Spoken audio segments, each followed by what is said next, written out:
Mas naman ang KIG.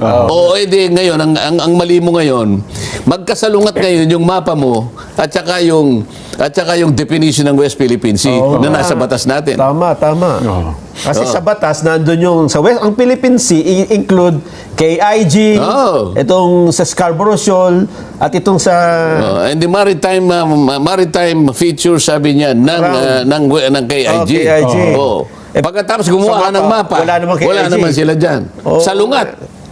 O paano ipaliliwanag ni Justice Carpio lahat ito? Ayaw nilang pag-usapan ito. Kasi sabi ko O kaya bubulagin nila yung tao, dito lang ako. Nakakita ka ba naman debate, ikaw nagdidikta kung saan lang gusto mong pag-usapan? ang punto nga dyan, Sen, ayaw magdebate kasi magkakabukingan dyan Ay bagay, ito, mayroon na kayo isang naibuking no? Ayoko naman ng bookingan, pero kasi yung ginagawa nila, halatang halata, gumagawa sila ng isang naratibo na akala mo yun ang nangyari. Hindi totoo yun. Gawa-gawa nila, ibebenta nila sa taong bayan. Lalong-lalo na sa mamamayan ng Kalayaan. Kasi parang gusto nila magalit ang mga taga-Kalayaan sa inyo. Nagagalit ka sa akin ngayon nagagalit nga. Pero alam ko naman, dahil ang Pilipino, likas na matalino yan, at pag nalaman niya ang kaibayong pananaw at saka yung kaibayong pagpapaliwanag, alam na nila kung sino sisisihin nila. Ang sabi po ni... Ito, nakita ko ito ilang araw na at maraming nag-share nito na mga supporter ng konseptong ito. Ang sabi dito, the rights of a coastal state over its continental shelf exist ipso facto and ab initio by virtue of its sovereignty over the land.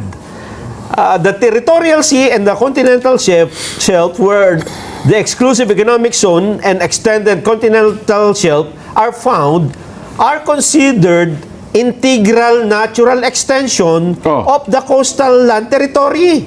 This is expressed in the international law principle of the land dominates the sea. A coastal state has an inherent rights to its continental shelf without need of any formality, announcement, proclamation, or occupation.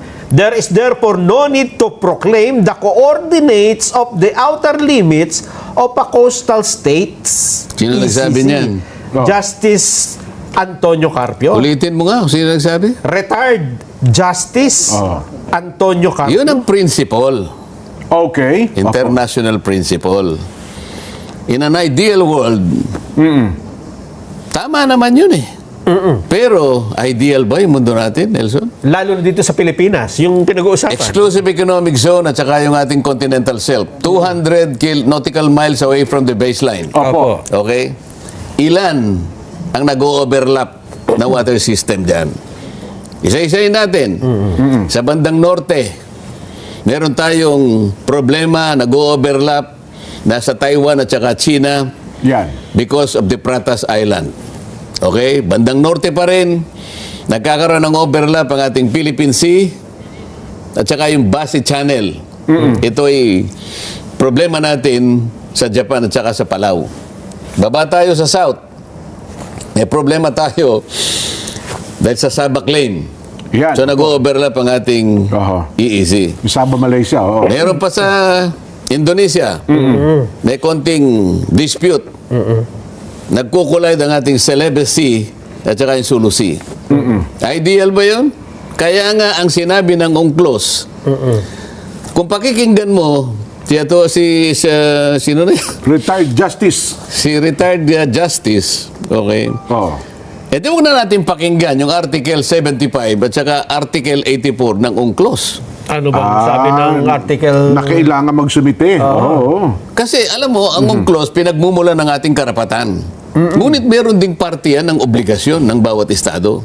Para maklaim mo yung karapatan na yun. Kaya kailangan, meron tayong coordinates talaga. Nag-aaway-aaway nga Baka naman walang letra por letra na kasulat na kailangan ng coordinates. So, di basahin niya. Alam nga naman akong magbasa sa kanya. Kailangan, basahin niya. Ito, binabanggit ko na nga sa kanya. Article 75 at saka Article 84, inuobliga po tayo ng UNCLOS Na magsumite. Oo. Hindi lamang yun. Alam mo kung sino pang nag-uubliga sa atin? Sino? Yung Secretary General ng United Nations. Aha. Sapagkat tayo ay miyembro ng UN.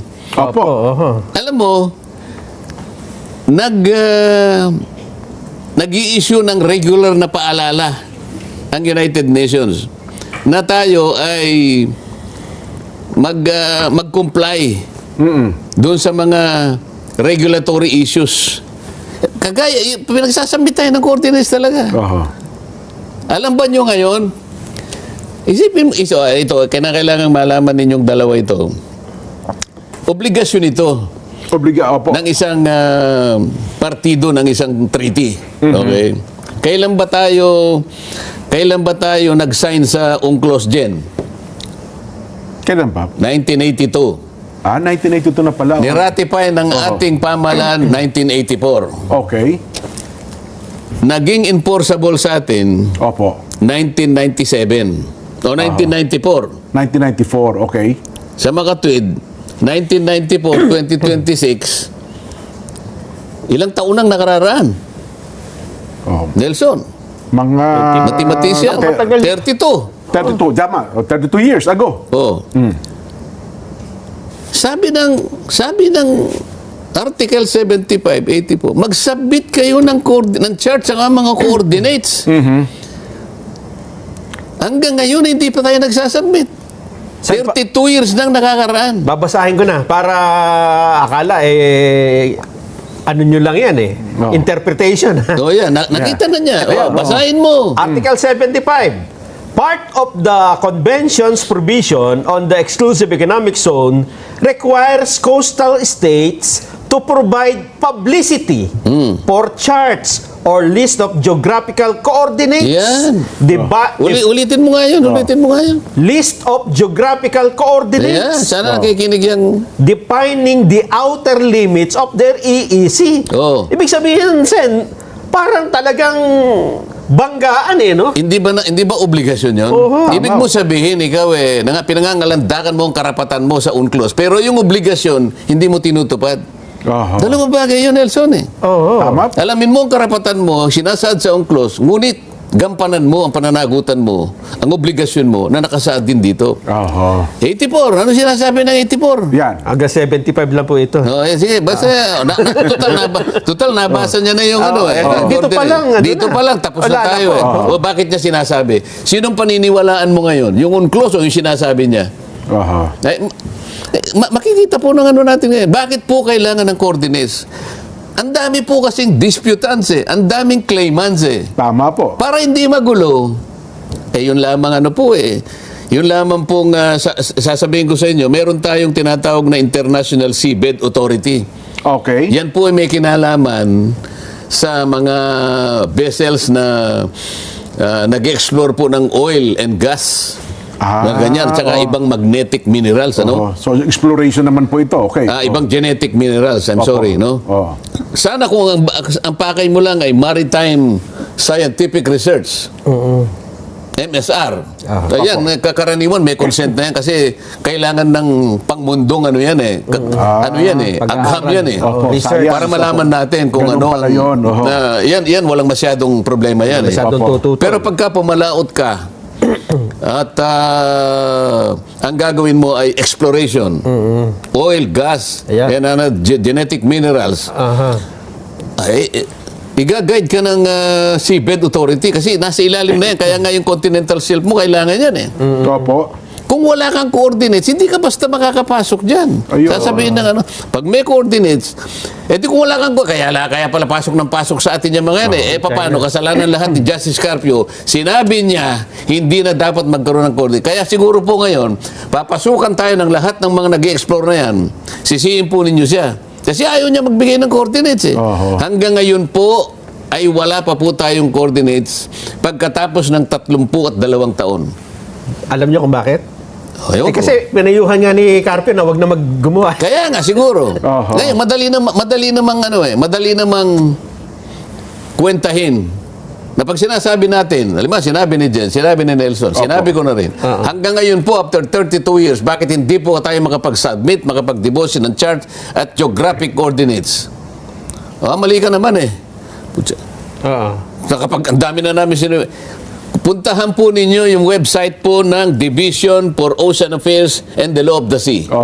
Dualos. Dualos. Real Yes. time po ito. Yan po, ibibigyan po kayo ng update kung ano po ang naisubmit na natin. Tayo, transparent tayo eh. Ang sinasabi natin dito puro totoo. Walang panlilinlang, walang pandaraya, walang panliligaw. Yan ang patakaran ng istasyon na ito. Nang sa ganang Hindi mamamayan. kagaya ng senador na binanggit natin kanina, yung tanong ko, kinuha niya sa ibang sagot. Pinaglalaban niya at pagkatapos papasok siya, parang akala mo siyang national hero. Mamaya, i-discuss natin. Alam mo kung bakit nila ina-avoid ang coordinates? Hindi nila talaga kayang gawin ito eh. Ganun ho. Talagang imposible gawin, ano? Eh samantalang hindi naman siyang gagawa, ang NAMRIA ang gagawa niyan eh. Eh di tulungan natin ang NAMRIA. Pag tulungan natin, ilaban ang saganang atin. Kung mahirap, hindi baling mahirap, pero tangkain natin, kagaya ng ginawa ng Mauricio, sinasabi ko sa iyo. Opo. Kinuha nila yung parte ng HISIS para makapag-declare sila ng Chagos Archipelago. Ang Brazil, in-enclose nila yung St. Peter at saka yung St. Paul, taking part of the HISIS. Iniintay nila kung may mag-object. Fortunately, walang nag-object. Kahit na ang Amerika hindi nag-object. Baka sakaling maging katanggap-tanggap yun. Ano? Bakit hindi natin gawin? Ba't di natin ilaban? Hinahamon ko lang sila dito pagkatapos ako ngayon ang gagawing traidor, senador. Hindi kasi nila kayang gawin. Alam mo kung ba't tinatago ang coordinates? Bakit daw po? Bakit? Nakakalimutan na ba natin ang bangungot tungkol sa flood control? Kaya tayo nagkanda... Nagkaganto, nagkagulo-gulo na. Nagkahetot-hetot, sabi nila. Hindi ko alam. Kasi nga, yung coordinates mali-mali. Coordinates din. Coordinates din ang problema eh. Yes. Nakita mo? Wala naman palang ilog doon. Pati ang Pangulo na namali doon sa Kaya coordinates nga, yun. isip-isipin na yung discrepancy between, sabi ko, between 70 meters to 400 meters. So may nawawalang river, may nawawalang lake, may nawawalang kung ano-ano. Coordinates, napaka-importante. Yes. Ngayon, uulitin ba ninyo ang nangyari na bangungot kamakailan lamang? At ngayon sasabihin nyo na naman, hindi importante ang coordinates? Ito, bansa na lang natin. Ngayon, pinag-uusapan lang natin flood control. Puro tubig ang pinag-uusapan dito. Ngayon, isasangkot nyo na naman ng West Philippine Sea. Gusto nyo mag-drawing, hindi nyo alam kung saan kayo magsisimula at saan kayo kahangga. Tapos sasabihin nyo, ako may pakanan nito. Kayo po eh. Kayo po nagsimula ng mapa. Inalis po ninyo ang KIG. Tapos maghahanap po kayo ng kontrabida sa akin. Hindi po ako papayag dyan. Yung kagagawan pala nila, ibinenta. Sa akin nila ibinibintang. Sa akin ibinibintang. Mapasama nila ako, magiging bida sila, pero dinaya nila ang taong bayan. Dinaya nila. Ito'y deliberate na pandadaya. Sana ito'y maintindihan ng mahigit na nakararami nating kababayan. Sana, no? Kasi talaga ngayon sa social media, ngayon, sobrang lagana pa, fake news eh. Sabi ko nga, kung nakikinig, yung Vice Mayor ng Kalayaan. Kalayaan, Kasi na-interview siya sa isang palatuntunan po. sa GMA. Whatever. Sa isang palatuntunan. Pati yung mayor. Nakiusap naman ako na pagbigyan nyo rin ako. Kinausap naman nila ako, nakapagpaliwanag naman ako. Ayun. Ganun po. Kaya unti-unti naliliwanagan sila ngayon. Pwede ba nating ipasinag yung parte na pinagsama-sama, in-splice ni Senator Ping para lang palitawin niya, para lang imali niya, dayain niya, iligaw niya, linlangin niya ang mamamayang Pilipino. Sige po. Direct. Sige po. Ang gawin natin po para madali, i-give up natin yung KIG. Nag-govern pa rin yung international law. So atin yung Kalayaan Island Group. Meron po tayong mga isla na occupied natin ngayon. Ito yung Kalayaan Island Group. Ngunit, they are way beyond our EEZ. Wala doon sa limit ng ating exclusive economic zone.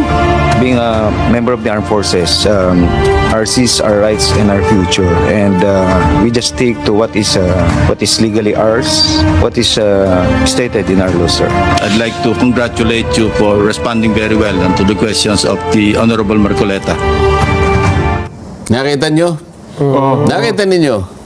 Samantalang nung tinatanong ko siya, alam mo ba, Kapitan, na yung mga ibang features na ino-occupy natin ay labas sa ating exclusive economic. Hindi siya sumagot. Opo, Hindi tahimik niya siya kaya nga sabi ko, huwag kang mahihiya, be honest, Kapitan.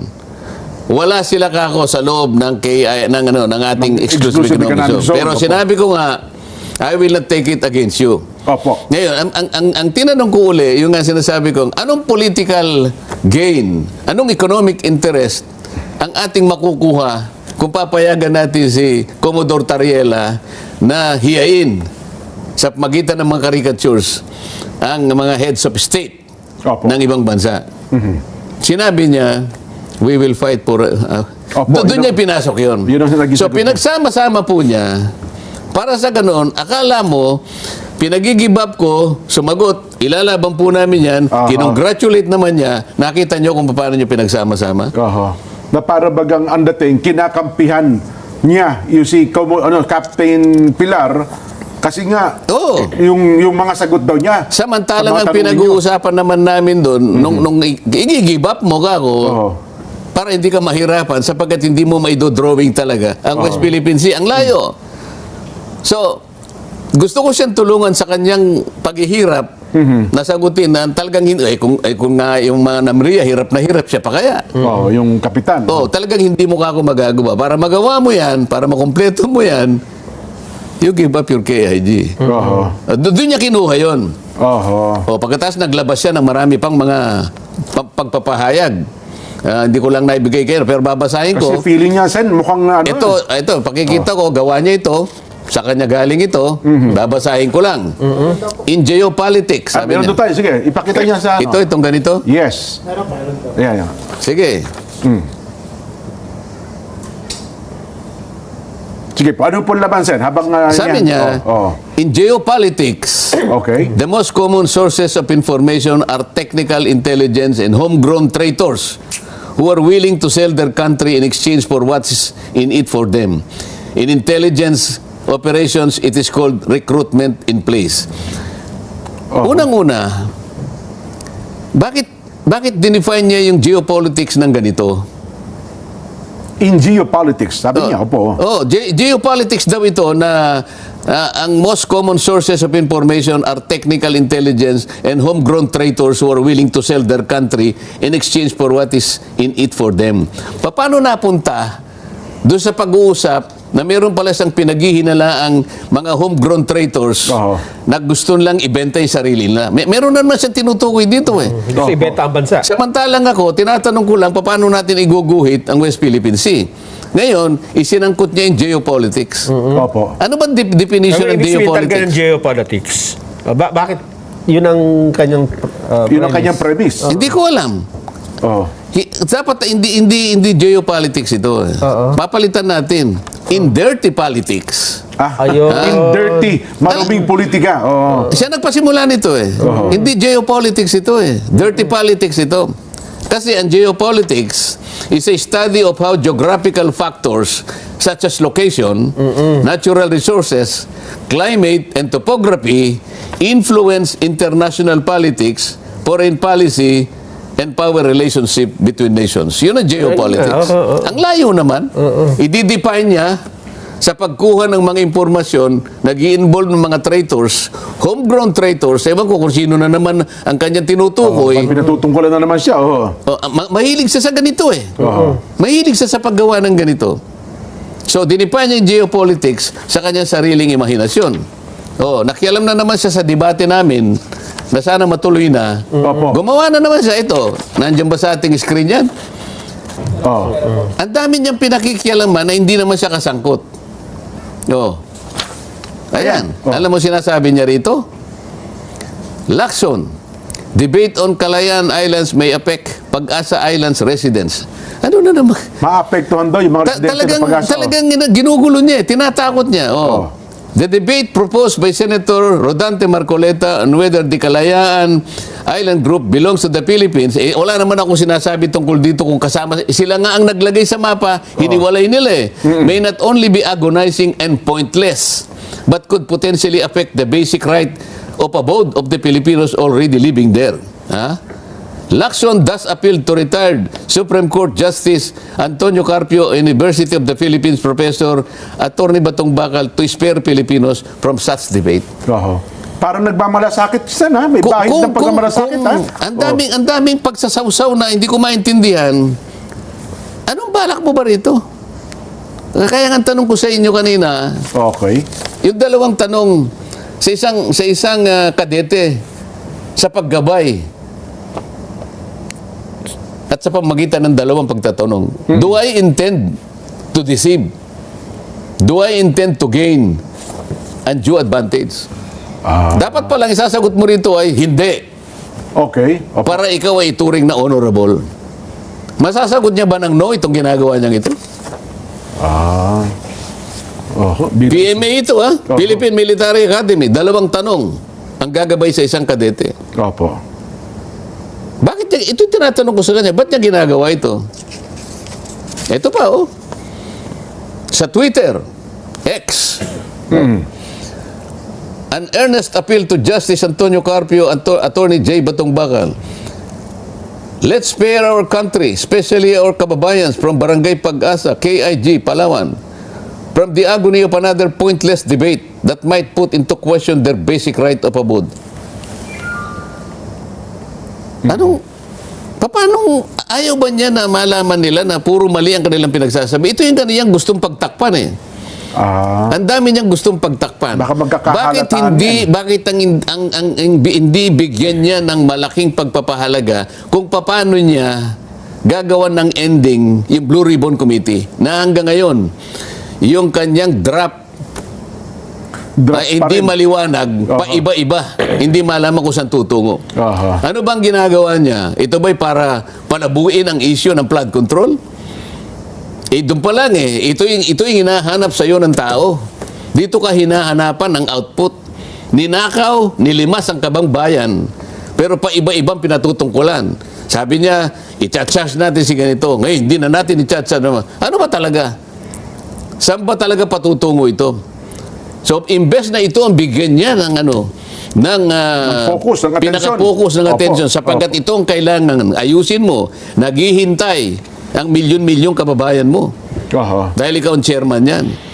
Pagkatapos pupunta ka na naman dito, pati yung pagliliwanag sana, para ngayon ay mapag-usapan ang lahat ng issue, may kinalaman sa masalimut na issue na yan, sasabihin mo na naman, wag na kayo makipagdebate. Ano bang pakialam mo dito? Di ba? Lahat gusto niyang pakialaman. Siguro, baka sabihin niya, bilang senador ng bayan, siyempre, baka may pakialam din po sa Sen, di ba? Pakialaman mo yung talagang makabubuti sa bansa natin. Ayun. Bakit pagka pagliliwanag, nakikialam ka? Pero yung paglalabo, pinipilit mo. Itong pinag-uusapan natin yung flood control Ito yung liwanagin mo. Huwag mo palalabuin. Hindi pa tapos dito sapagkat kung sakali makakuha kayo ng pipirma, kung sakali lang magtagumpay kayo, makakuha kayo ng pirma na labing isa. So it becomes the majority report. Okay. Okay? Majority report. O i-adapt natin. Okay? O paano ngayon? Pagtayo mo ngayon, i-depensa mo sa plenary yan. Yun ang Diba? proseso. Yun pala. Ito yung dapat nating bigyan ng pagpapalaga. Nilimas ang kabang bayan. Hindi mo pa nga naliliwanagan Ang daming malabo dito. Ang daming pinalabo dito. Pati direction hindi na malaman. Pati coordinates. Pati coordinates. Noon pa sinabi ko na pagkatapos tinangka nilang basagin. At tapos bandang huli, inamin na naman. Ngayon sabi niya, I'll make one emphasis. Opo. I will go wherever evidence leads us. Yun na nga, tindi nun, Sen. Natatandaan ko yun. Ano ngayon? Papunta lahat sa sapsap. Nabanggit sa Papunta inyo. lahat sa sapsap Yung ba yung direction, pupuntahan natin ang mga sapsap? Parang yung talagang direksyon niyan, Sen. Kasi ayaw niya paabutin yung palalaking isda Kaya siguro, yung sa paggawa ng West Philippine Sea, Yun ang baka nakitang sinakop nila alternatibo. sapsap lang. Paano yung KIG? Tinatanong ko uli, titignan po ninyo, balikan po ninyo yung mapa. Bakit po ninyo hiniwalay Ang KIG. Ang KIG. Hindi po kaming gumawa niyan. Ginawa po ng ating pamahalaan. At nung isubmit po yan sa tribunal, kasama si Justice Carpio, kasama si Batong Bakal. Oho. Oh. Tapos Ngayon, ang mangyayari ngayon, stopel. Aha. Hindi na natin kayang baguhin yun. Kasi sinabit natin Naisabit dyan. na, oh. Hindi lamang yun, ha? Marami pang mapang ganun din ang uri. Hindi lamang yun pinakita. Isa lamang yun sa pinakita ko. Pagkatapos sasabihin nyo, merong isang traidor.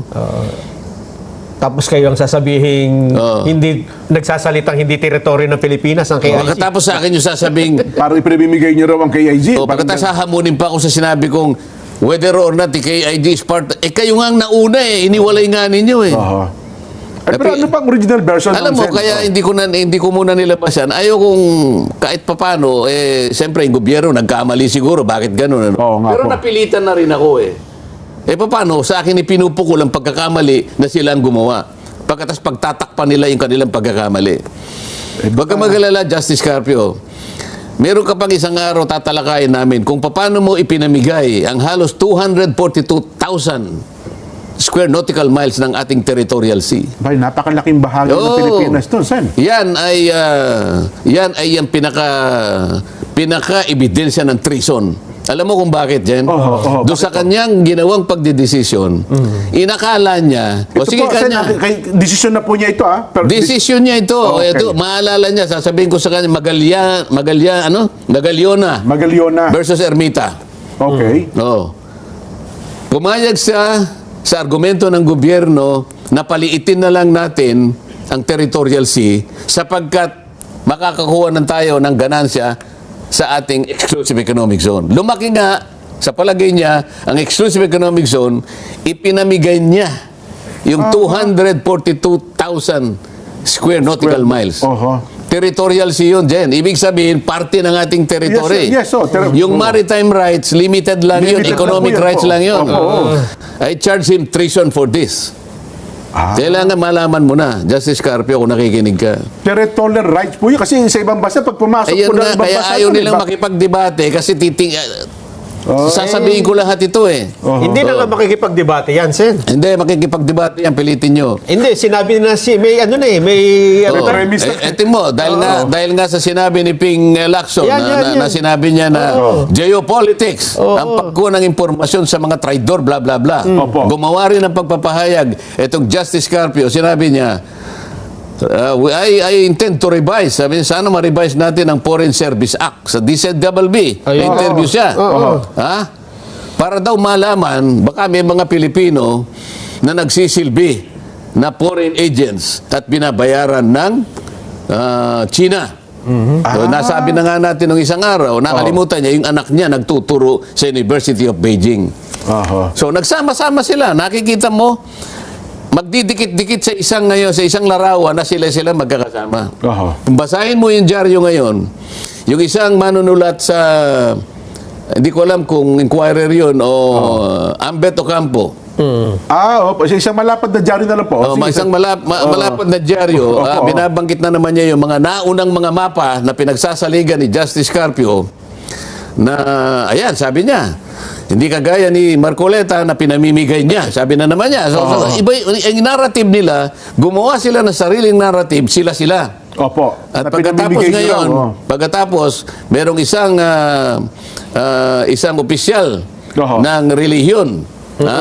Opo. Hindi ko nababanggitin kung anong relihiyon, kung anong pangalan, kinocongratulate niya yung ginawang resolusyon ng mga dilawan sa House of Representatives, gumawa ng resolusyon congratulating the gallantry, the valor, Opo. and the yung katapangan, Opo. kabayanihan ng mga nakatira sa KIG na magpahayag ng kanilang Oho. na gusto yata nila kung gawing persona non grata, parang ganyan. Nakita mo na kung ano yung kanilang ginagawa. Kaya inuudyukan Gumagawa na talaga sila nila ng pelikula. Opo. Kaya si Commodore Tariela, gusto niya akong hilain papunta ron para hiyain nila ako, di ba? Oho. Nakikita nyo na kung ano yung kanilang gusto mangyari. Ayun. Kailangan po malaman ninyo, mga kababayan, kung ano po ang buktot na hangarin ng mga tao sa likod ng gumagawa ng isang naratibo. Pero ang batayan po nito ay panlilin lang sa inyo, panliligaw, pandaraya sa sambayan ng Pilipino. Ayun. Pero teka lang, Sen, doon sa punto ng debate, binabanggit mo kayo na ano ba ang importansya at kung halimbawa magkakaroon kayo ng paliwanagan, kasi sabi, may nakikita akong usapan, binigyan na nga niya kayo ng dalawang specific na topic, gusto niyo naman na niya, broad, walang topic, baka lalo tayo magkagulo doon, walang paksang pag-uusapan, kasi West lahat, Philippines nga lang eh. yun, Paano nyo i-drawing? Kako lang. Oho. Dinrawing nyo kasi, hindi nyo sinama. Kaya nga inunahan ko na eh. Kasi baka sabihin niya, hindi, gusto namin yun. Bakit ganyan ang drawing na ipinadala nyo sa tribunal? At ibig sabihin ngayon, barado na tayo ngayon. Gusto nating baguhin yan. Sasabihin niya, teka muna. Nagsubmit na kayo nito eh. Meron na kayo naunang sinumit eh. Oo. Anong tawag doon? Stopel. Stoppel palang tawag doon. Oho. Hindi, pero sa tingin ko naman baka matuloy pa po yung debate, Sen. Kasi sabi nga namin ni Nelson, sana may mga grupo na pumagitna para pag-usapan kung ano talaga ang topic. Ano ang Basta wag pag-uusapan. lang. Topic nga is West Philippine Sea kasi dito na ako minamarkahan na parang ako pa ang nag-traidor samantalang silang pangunahing traidor. Oho. Oh. Ayun. Sabi niya, ito, ano nakalagay? Sana naging maliwanag. Opo. Sa amin, Sen, maliwanag. Siguro sa mga tagapanood natin ay maliwanag din. Kasi merong iba, sabi nga namin, kahit anong paliwanag nyo, ayaw talagang tanggapin eh. Hindi ko naman ginagawa ito para sa kanila eh. Ayun, tama kayo. Wala sila sa akin eh.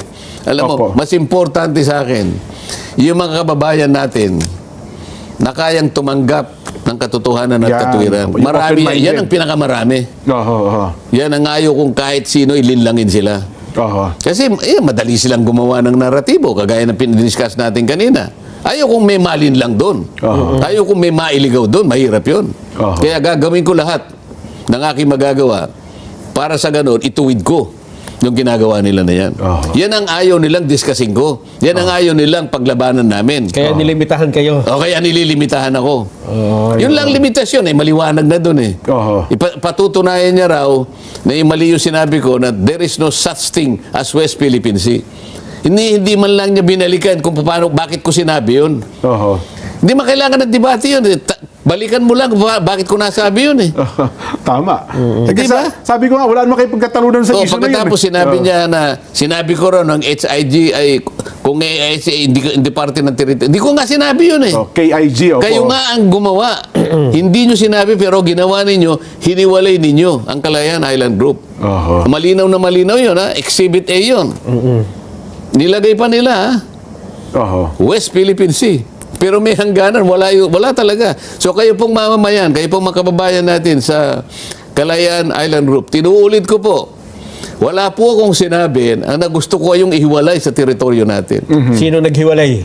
Sila pong naunang iniwalay. 2012 po iniwalay na po kayo eh. Hindi lang po nila sinasabi sa inyo. Maski si Commodore Tariela, napunta ng punta riyan, hindi po niya sinasabi sa inyo. Oho. Inuutulang niya kayo. Bakit? 2012, alam niya na ang mapa na yan eh. Ayan po. Oho. Oo nga, no? Sino bang gumawa niyan? Ako ba? Hindi po.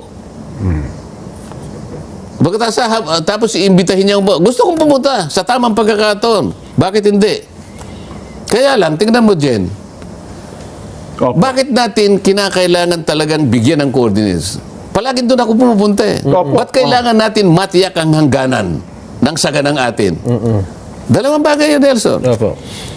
Merong involved na fiscal policy. Bakit? Ang budget natin ay sasaganang atin lang. Gumawa ka ng West Philippine Sea, hindi kasaling KIG, paano natin bibigyan ng budget yun? Ayan. O baka yung pagpunta ko rin, yung gasolina natin, yung sasakyan natin, Hanggang yung na. pagkain natin na gagawin, baka tayo ma-charge ng technical malversation. Hanggang ganan lang kasi natin, ito lang eh. Oho. Pero balita ko, meron naman doon ata silang Hindi, teka muna yun. Meron pang isa. Oho. So, dalawa yung pinag-uusapan natin. Fiscal policy Fiscal Ayan. policy. and operational policy. Ano yung Paano yung operational? enforcement? Oo. Paano yung pagbabantay ng dagat mo? Baka karating ka ba doon? Hindi eh. Hanggang dito lang West Philippine Sea mo eh. Nandun na ako, yung teritoryo nandun. At it may generate 12 nautical miles from Yes the po. baseline. Kaya nga sabi ko nga doon sa interview sa akin eh. Siguro yung drawing na sinabi natin kanina, yan West Philippine Sea 1. Pero gumawa din tayo doon, in-close din natin West Philippine Sea 2 para masama din siya. Ayun. Hindi ganyan na, kamukha yung drawing ko kanina, ay yung isang mapa, yung blue na yung covered na, yan. Oho. Yan ang tama, yan ang tunay na mapa. Yan ang guhitan dapat ng West Philippine Sea. Ayun. Ba't di nila nilagyan? Yung itong mga blue na ito, Sen. Ayan yung blue doon sa may bandang kaliwa ng ating mapa. Ayan oh. O yan. Kasi nandyan na andyan na yung mga Yung pictures KIG. ng Spratlys. Opo. Parte ng Spratlys, ito yung Kalayaan Island Group. At saka, Sen, yan naman, pwede mong ipakiusap dun sa mga may claimants din dyan na ang kine-claim mo lang dyan, Kaya nga negotiation Oo. Kaya nga negotiation Pero dapat Hindi ganyan ba? ang isipin resent nila. Oo. Oo. Kailangan may paliwanag sa lahat ng mga kababayan natin, lahat ng bahaging ito. Opo. Alam mo ba nung ating i-ratify ang UNCLOS? Oo. Jen? Opo, opo. At saka yung nung i-ratify natin yung ICJ, International Court of Justice Statute. Parang yung Rome Statute. Pumipirma tayo dyan eh. Niraratify ng Senado yan. Meron tayong dalawang reservation dun eh. Hindi tayo pasasakop sa kanilang pagdidesisyon kung merong issue ng territory at saka delimitation. Kasi alam natin, magulo yung lugar natin. Opo. So, naggawa tayo ng kulatilya dyan. Ayun, Kaya nga, hindi tayo pumunta sa ICJ Oo. nung ilaban natin yung Scarborough Shoal. Kasi territory yun eh. Meron tayong reservation doon. Ayun, Hindi oo. rin tayo pumunta sa ITLOS. Dahil meron nga tayong Reservation. Pumunta tayo doon sa special tribunal. Oho. Kung tawagin pa nga nila, Permanent Court of Arbitration. Yung arbitration. Mali yun eh. Oho. Hindi Permanent Court of Arbitration yun. Ad hoc lang yun. Pumili tayo ng arbiters. Opo. At yun, nung makapili tayo, sila ngayon ang gagawa ng arbitral award. Pagkatapos na magawa yung ruling na yun, dissolve na yun. Ayun. Now, tingnan mo kung magsalita sila, the Permanent Court of Arbitration. Oo nga, hindi naman. Kailangan maliwanagan lahat ito. Kaya kung pre-willing ang discussion, ba't ayaw ba nila ito para magkaliwanagan? Basta usapin, West Philippine Sea. West Philippine Sea. West Philippine Sea, oo. Oo. Oho. Ba't mamarkahan mo yung sasabihin mo atin ito. Pagdating naman sa tamang pagkakataon, amin ito, kanya, ang daming kukontra sa'yo, hindi mo alam paano mo paninindigan yung ganun sa'yo. Kasi hindi mo maituro. Hindi mo maituro eh. Oho. Pero dito, pansamantala, initially, tinuro nila itong aming West Philippine Sea. Kaya lang, nilabas naman yung KIG. Labas naman ang KIG. Oo, edi ngayon, ang mali mo ngayon, magkasalungat ngayon yung mapa mo at saka yung definition ng West Philippine Sea na nasa batas natin. Tama. Oo. Kasi sa batas, nandun yung sa West, ang Philippine Sea, include KIG, itong sa Scarborough Shoal, at itong sa...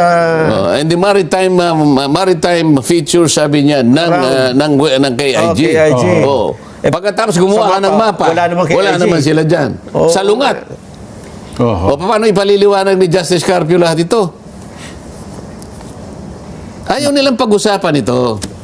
Kasi sabi ko nga O kaya bubulagin nila yung tao. Dito lang ako. Nakakita ka ba ng mandibate? Ikaw nagdidikta kung saan lang gusto mong pag-usapan? ang punto nga dyan, Sen, ayaw magdebate kasi magkakabukingan dyan eh. Ay bagay, ito, mayroon na kayo isang naibuking eh, no? Ayoko naman ng bookingan. Pero kasi yung ginagawa nila, halatang halata, gumagawa sila ng isang naratibo na akala mo yun ang nangyari. Hindi totoo yun. Gawa-gawa nila, ibebenta nila sa taong bayan. Lalong-lalo na sa mamamayan ng Kalayaan. Oho. Kasi parang ang gusto nila, magalit ang mga taga-Kalayaan sa inyo. Nagagalit ka sa akin ngayon eh. Oho. Nagagalit nga. Pero alam ko naman, dahil ang Pilipino, likas na matalino yan, at pag nalaman niya ang kaibayong pananaw at saka yung kaibayong pagpapaliwanag, alam na nila kung sino sisisihin nila. Ayun. Nung nakaraan, narinig ko, ini-interview yung mayor ng Kalayaan, sinusubuan ng tanong, pero matalino din sumagot yung mayor ng Kalayaan eh. Oho, magaling. Hindi rin nila basta-basta mahira doon sa gusto nila eh.